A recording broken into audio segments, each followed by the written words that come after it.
دیکھو ہم لوگ نا اپنے اپنے حساب سے ہر چیز لیتے ہیں، دین میں بھی۔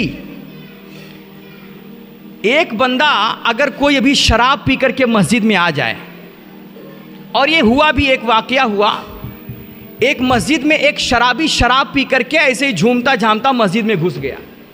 سب لوگ نماز پڑھ رہے تھے، وہ بندہ شرابی شراب کے نشے میں آیا اور مسجد میں داخل ہو گیا اور کھڑے ہو کر کے نماز پڑھنے لگا۔ اب حاجی صاحب بھی ناراض ہیں، نمازی صاحب بھی ناراض ہیں، مولانا صاحب بھی ناراض ہیں، ایک دم سے آگ بگولا ہوئے جا رہے ہیں۔ اس کی اتنی ہمت، شراب پی کے مسجد میں آ گیا، اتنا گستاخ ہے، اتنا بے ادب ہے۔ ایک دم سے سب کے پارے ہائی ہونے جا رہے، دماغ چڑھا جا رہا ہے کہ اس کی ہمت کی شراب پی کے مسجد میں آ گیا۔ سب نے اس کو دھکا دیا اور مار کر کے ڈانٹ کر کے مسجد سے باہر نکالا۔ شرابی مسجد سے باہر جب گیا نا تو اس نے سارے لوگوں کو دیکھا کہ سب لوگ ہمیں مار رہے ہیں، دھتکار رہے ہیں، بھگا رہے ہیں، تو اس نے پوچھا ہمیں مارا کیوں جا رہا ہے؟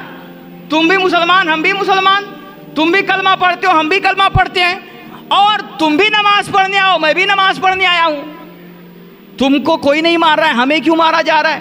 تو لوگوں نے بتایا تجھے شرم نہیں آتی، شراب پی کر کے مسجد میں آ گیا؟ تو وہ شرابی کہے مار کر کے، ٹھٹھے مار کر کے ہنسا۔ اس نے کہا حاجی صاحب ذرا ادھر آئیے، اور ان کے جیب سے ایک موٹی گڈی نکالی، کہا دو دو بیٹے سراسر حرام کی کمائی کر رہے ہیں اور جیب میں ساری گڈی حرام کی پڑی ہوئی ہے، تم حرام کی گڈی لے کر کے مسجد میں آ سکتے ہو، ہم شراب پی کے مسجد میں نہیں آ سکتے؟ تم کیا سمجھتے ہو کہ صرف شراب پینا ہی گناہ ہے اور حرام کمانا، حرام کھانا یہ گناہ نہیں ہے؟ تم کیا سمجھتے ہو کہ صرف شراب پینا ہی گناہ ہے اور غیبت کرنا، چغلی کرنا اور کسی کے ساتھ دو نمبری کرنا، کسی کا حق مارنا یہ گناہ نہیں ہے؟ اور تم کیا سمجھتے ہو صرف خنزیر کھانا ہی گناہ ہے